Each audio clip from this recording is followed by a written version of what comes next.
Hello class, welcome back. That is, today we are again in this session going to discuss about the Bhakti cult and Sufi heritage. We have studied the heritage in the South India. Now in this session we are going to study about Bhakti heritage in the north part of India. So in the south part of India we have studied about Aranda, Akka Mahadevi, Purandaradas, Kanakadasa and about Shishanar Sharif. The same way now we are going to study about heritage, Bhakti heritage in the north part of India. Let us look after one by one.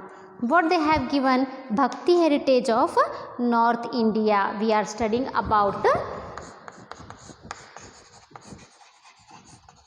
Bhakti heritage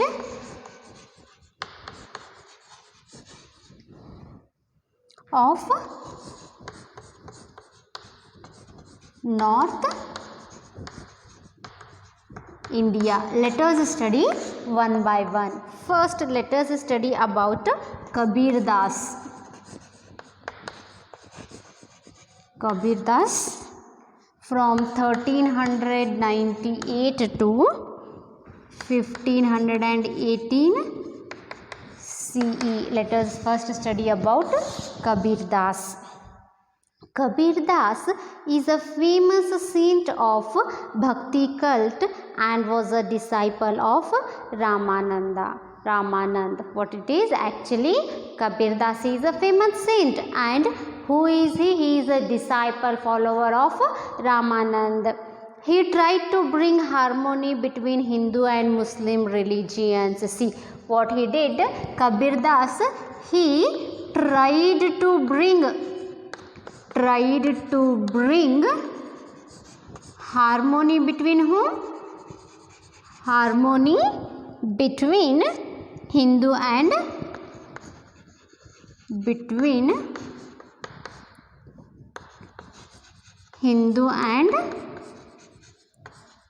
Muslim religion. He just tried to bring the brotherhood between these two religions. And he was adopted son of Muslim weaver couple Neeru and Neema of Varanasi. Actually, he is adopted son of a couple. Weaver in the sense someone who weaves about those fabrics and all are called as what? Weavers. He is an adopted son of Neeru and Neema of Varanasi.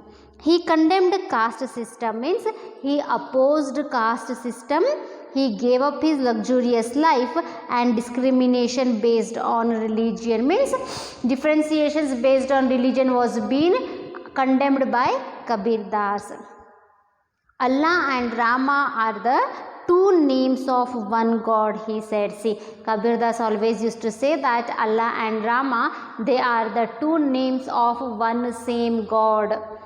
He described Hindu Muslims as pots of same clay. He said Hindu and Muslim, that might be two pots may be different, but both the pots are made up of same clay, made up of same mud. That is why he said that Hindu and Muslims are the pots made up of same clay. Why to have discrimination? Let us live with harmony. These were the teachings given by Kabir Das.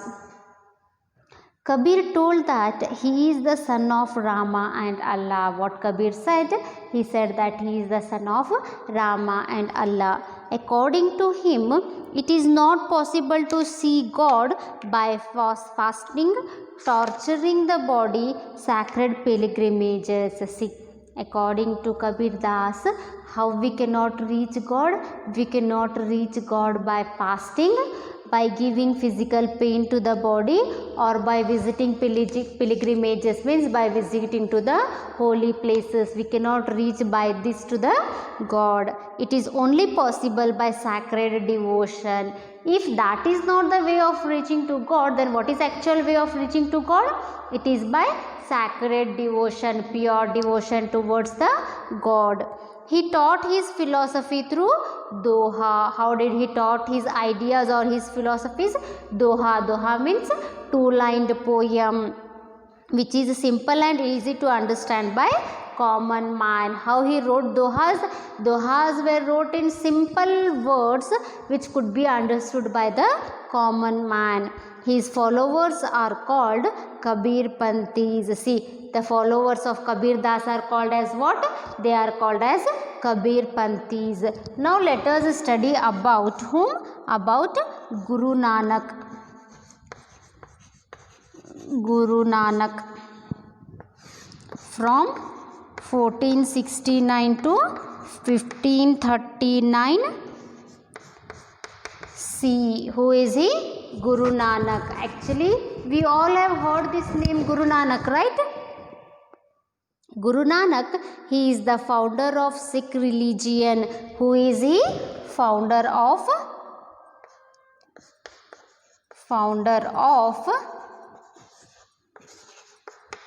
Sikh religion. Guru Nanak, he is the founder of Sikh religion. He was born in 1469 CE at Thalawandi in Punjab. Now it is in Pakistan. Where was Guru Nanak born? He was born in 1469 CE at which place? At Thalawandi in Punjab. That place right now we found in Pakistan. Mehta Kalu and Trupata were his parents. See, who were the parents of Guru Nanak? Mehta Kalu and Trupata. They were the parents of Guru Nanak. He stressed on good views of Hindu and Muslim religions. On what he focused, on what he gave most important, he is stressed only on the good thoughts of both Hindu religion and as well as on the Muslim religion. His songs called as Japji are in Grantha Sahib, sacred book of Sikhs. See, whatever the songs are written by Guru Nanak are called as what?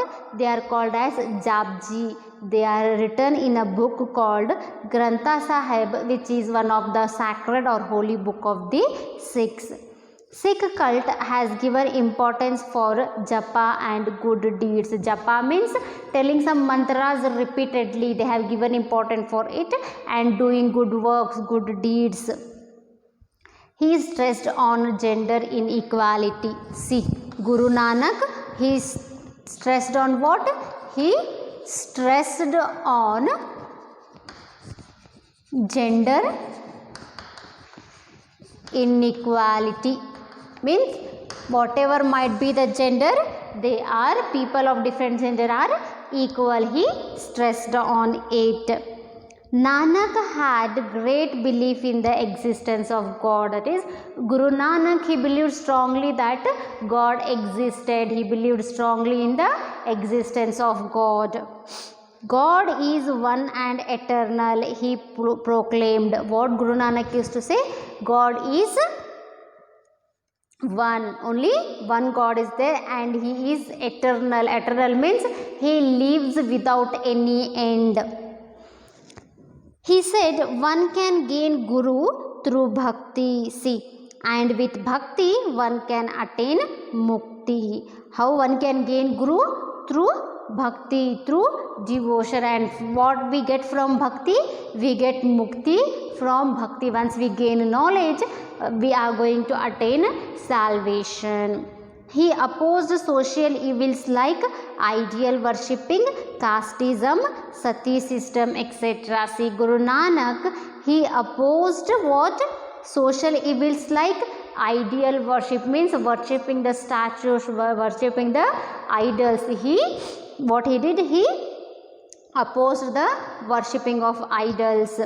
He also opposed casteism, discrimination between the different castes, and he also opposed sati system. Sati system means once the husband is died, his wife was supposed to jump in the fire. That system was also opposed by the Guru Nanak. During one of his travels, he visited Karnataka. See, Guru Nanak, during one of his travels, he visited Karnataka. He stayed in Bidar, the place called Nanak Jhira. See, the place he lived in Bidar, it is named as Nanak Jhira. Jhira in the sense what? Sweet water spring. Now, let us study about Tulsidas.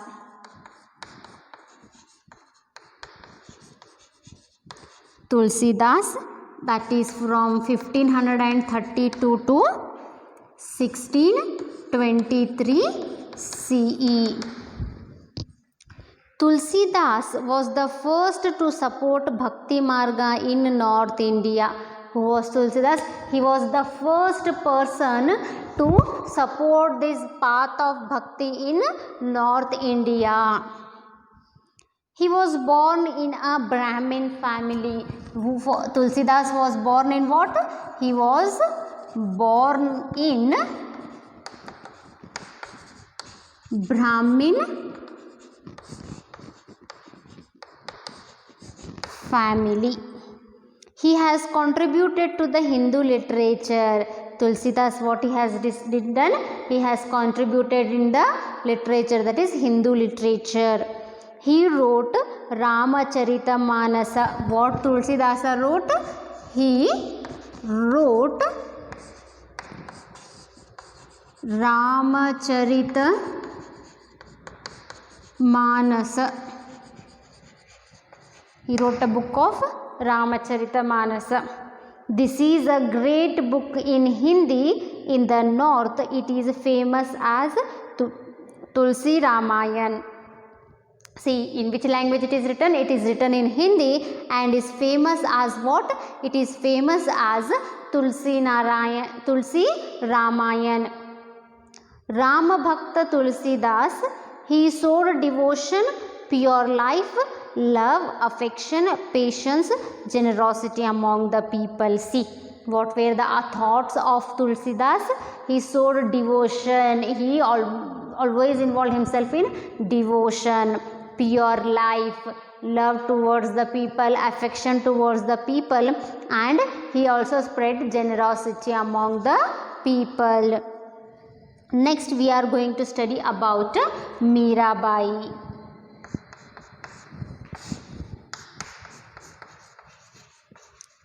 Mirabai from 1498 to 1569 CE. Mirabai is a renowned saint of India and is called as Radha of Kali Yuga. What is she called? Mirabai, she is called as what? Called as Radha of Kali Yuga. And she is a very much renowned saint of India. She was born in a Rajput family in Rajasthan. Mirabai, she was born to a Rajput family in which place? In Rajasthan. She was Raja Ratan Singh's daughter. See, Mirabai, she was the daughter of Raja Ratan Singh. She married Prince of Mewar. Mirabai, she married to the Prince of Mewar. She loved philosophy from her childhood, so she spent her time in offering puja, meditation and singing. See, Mirabai, she was very much interested in philosophy since her childhood and always involved herself in doing or in offering puja, meditation and singing. Her mother-in-law opposed her worshipping Lord Krishna. See, her mother-in-law, what she did? She started opposing the worshipping of Mirabai to which god? To Lord Krishna. Mirabai could not tolerate this and she left for Vrindavan, the pilgrimage place of Shri Krishna. Since Mirabai's mother-in-law opposed the worship of Lord Krishna, she left the palace and she could not tolerate it, and that is why what she did, she left the palace and went to Brindavan. What is Brindavan? That is the holy place of Sri Krishna. Her songs are full of devotion and love. Giridhara Gopala is her favorite god. Who is the favorite god of Meera? Giridhara Gopala is the favorite god of Meera. She has remained eternal due to her thousands of bhajanas. She has remained eternal in the sense she remains ever after, means she is going to remember forever. Because of what? Because of her thousands of bhajanas. Now let us study about Chaitanya.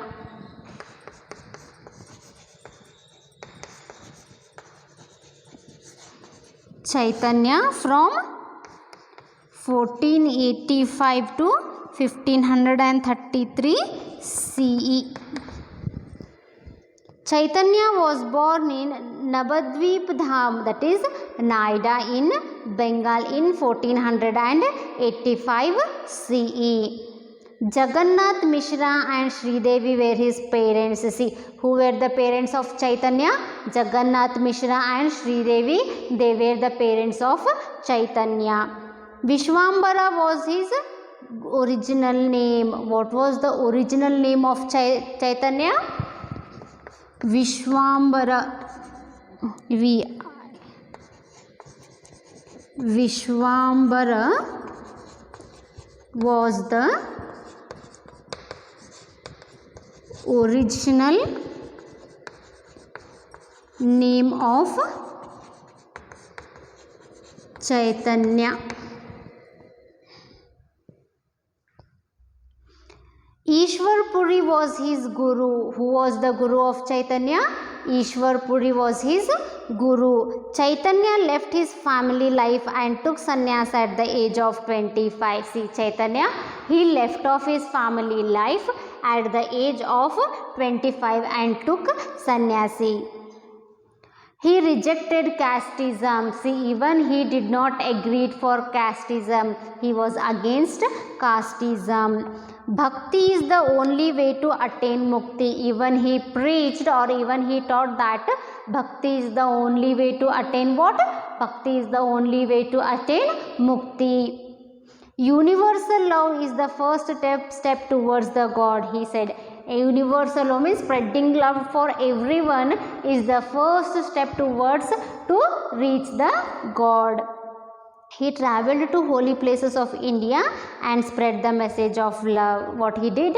Chaitanya, he travelled to the holy places of India and spread the message of love. Love, brotherhood and generosity are the essence of his teachings. See, what are the essence or what are the things of teachings of Chaitanya? Chaitanya has taught the love, brotherhood and spreading generosity were his teachings. Today's Hare Krishna cult has been influenced by him. Right now, which we find as Hare Krishna cult, that is being influenced by whom? Is being influenced by Chaitanya. The Bengalis call him Chaitanya Mahaprabhu and also treat him as the incarnation of Lord Krishna. See how Bengalis treat Chaitanya? They call him as Chaitanya Mahaprabhu and also treat him as incarnation, means he is the spirit of Lord Krishna. Like how we say that Lord Krishna exists, means having flesh, and the spirit of Krishna is present in Chaitanya Mahaprabhu. Let us study about the influences of Bhakti cult. What are their influences or what are the result? Bhakti saints created harmony between Hindu and Muslims. See, what did these Bhakti saints did? They created harmony. They created brotherhood between Muslims and Hindus. Bhakti saints wrote in simple common man's language. Bhakti saints, whatever the poems they wrote, whatever the literature they wrote in common man's language. This enriched the language of the common man. Since they wrote everything in common man's language, even the language or even the literature of common man was increased. This was all about Bhakti cult. Now let us study about heritage of Sufi. Now we are going to study about heritage of Sufi.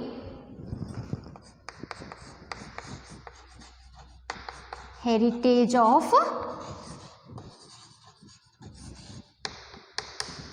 Sufi. Just as Kabir, Kanakadas, Chaitanya and others brought new awarenesses among the Hindus, Sufi saints brought awareness among the Muslims. Just now we have studied about so many Hindu saints, right? Or so many of the Bhakti cult people, what they did, they brought awareness among the people of among the Hindus. The same way Sufi saints, what they did, they brought awareness among the Muslims. They worked for the harmony between Hindus and Muslims. What did these Sufi saints did? They worked for the harmony among whom? Among Muslims and Hindus. The Sufi cult originated in Arabia and entered India later. Where was actually Sufi cult originated? That Sufi cult originated in Arabia and later on it came to India. The word Sufi comes from the word Saf, which means clean and clear. Where does this word come? This word Sufi comes from the word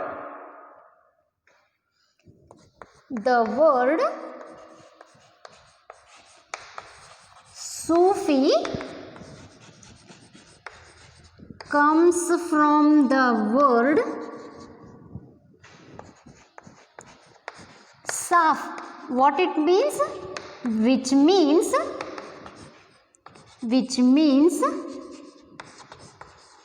clean and clear, which means clean and clear. The Sufi saints were mystics and used to wear woolen dresses. The Sufi saints, they were mystics. Mystics in the sense they involved themselves in the devotion, in the making people learn towards getting people aware. And how did they wear the clothes?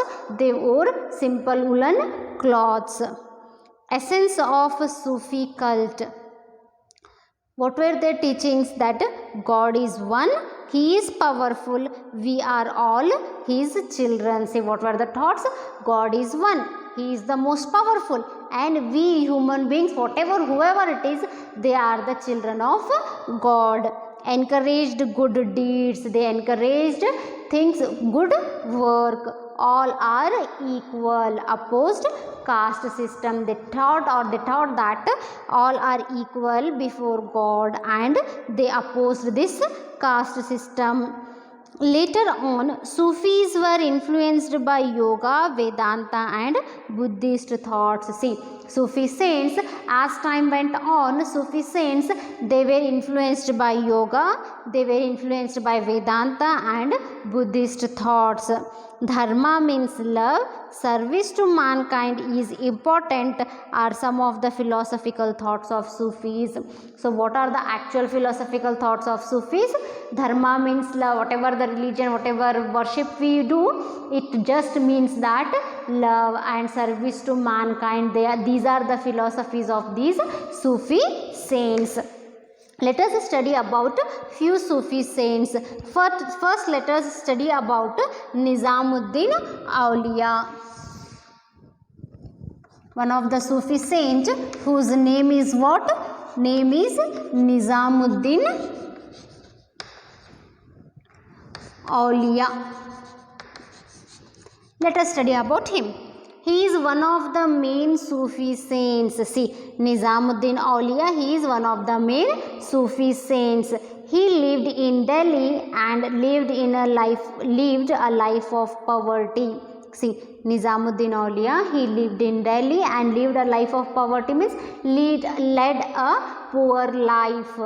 Masjid with thatched roof was his center of activity. Thatched roof in the sense roof is covered by various types of leaves and grain stalks and all that. Masjid was made up of this thatched roof where Nizamuddin Auliya used to sit.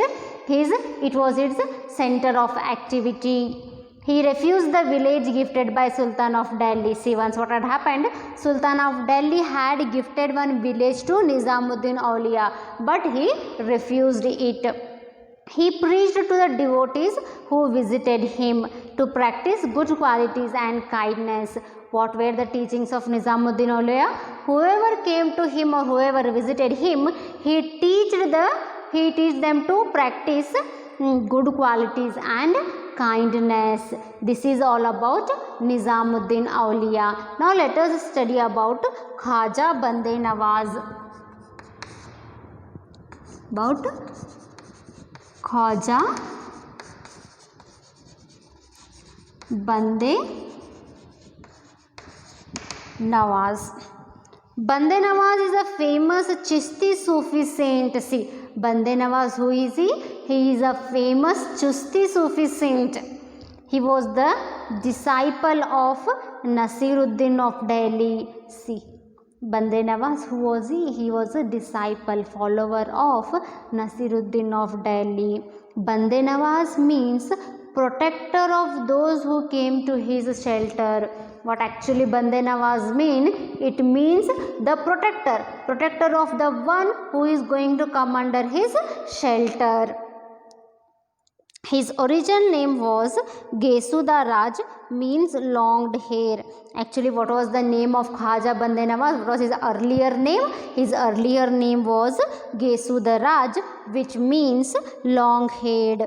Which all languages he knew? He knew Sanskrit, Arabic, Parsi, Dakhni. Dakhni is nothing but later called as what? Urdu language, and many more languages. These many languages Bande Nawaz was knowing. He settled in Kalburgi. Where did Khaja Bande Nawaz settled?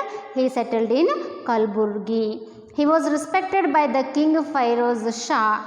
He wrote in Dakhni language. In which language Khaja Bande Nawaz wrote? He wrote in Dakhni language. His literature is still preserved in Kalburgi library. See, whatever he has written, his literature is till now preserved where? In Kalburgi library.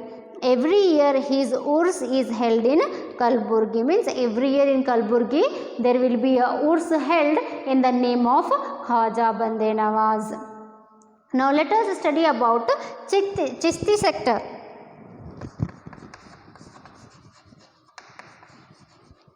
Chishti sector. In Sufi cult, Chishti sect is important. What happened? Whatever the Sufi cult is, in that this Chishti sect is important. Mainuddin Chishti is the founder of this. Who is the founder? Mainuddin Chishti is the founder. He came and settled in Ajmer. Mainuddin Chishti, he came and settled in Ajmer. Devotion towards God, service to Guru, good life are the main features of Chishti followers. So, what are the main features of Chishti followers?